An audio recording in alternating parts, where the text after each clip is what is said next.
And they said, we're not gonna put you in the hospital, we're gonna put you in the morgue.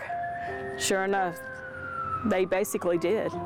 It's been 6 years since Rachel Neblett took her own life after being bullied online. Police investigated and found the computer IP address, but never found out who sent the harassing messages. As they visit her grave, her mother and sister have so many unanswered questions and still look for closure. I say a lot of stuff when I come up, like I love you, I wish you would have talked to me more. 6 months after Rachel died, her best friend did the same thing. They are buried across from each other. And 6 months later, Carissa Marie Smith killed herself. She was another close friend. Rachel's friend Stephen is also buried across from her, hit by a drunk driver. It's a cemetery filled with young people who all went to Bullitt East High School. How does it make you feel to stand here and see Rachel and her friends all around her? They're all together. They're all still hanging out, just like they always did.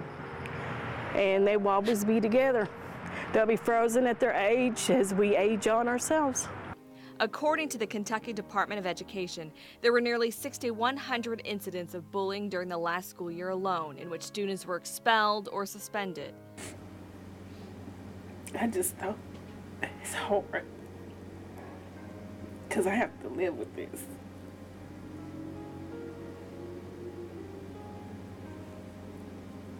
It's just rough. Bakisha Cosby's son, BB, was a cheerleader at Thomas Jefferson Middle School.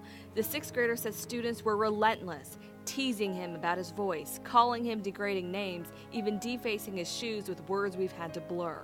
He tried to wash it off, but the words stuck. But why did you try to kill yourself? Because too much pressure had built it up. I couldn't hold it anymore. The CDC says suicide is the 3rd leading cause of death among young people ages 12 to 18. Stats show more than 14% of high school students have considered suicide. Nearly 7% have attempted it. 4,400 die each year. What are kids doing to you? Calling me names. Frustrated with Jefferson County Public Schools, the Furman family has joined BB's family in hiring attorney Teddy Gordon to file lawsuits against the district. JCPS says it can't comment on pending litigation. AF says a 150-pound, over 5 feet tall boy continued to bully her over and over at Foster Traditional Academy.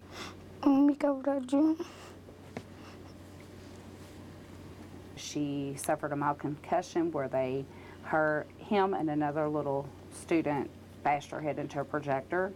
They say the bully threw a soccer ball at her head, then kicked her in the chest and knocked her out during recess. The 9-year-old was taken to the emergency room for a bruised breastbone. I find out she got kicked in her chest by the little boy that had been bullying her the whole school year. And I had her transferred from that class that he was in to the class that she was in now. And then for it to happen on the playground, I was devastated because we're supposed to protect her. And we felt like we can't. AF is now going to a new school, and BB is being homeschooled at the request of a doctor because of his severe depression from being bullied. Rachel's death led the Neblett family to work with Kentucky legislators to pass laws for bullying, cyber safety, and suicide prevention education.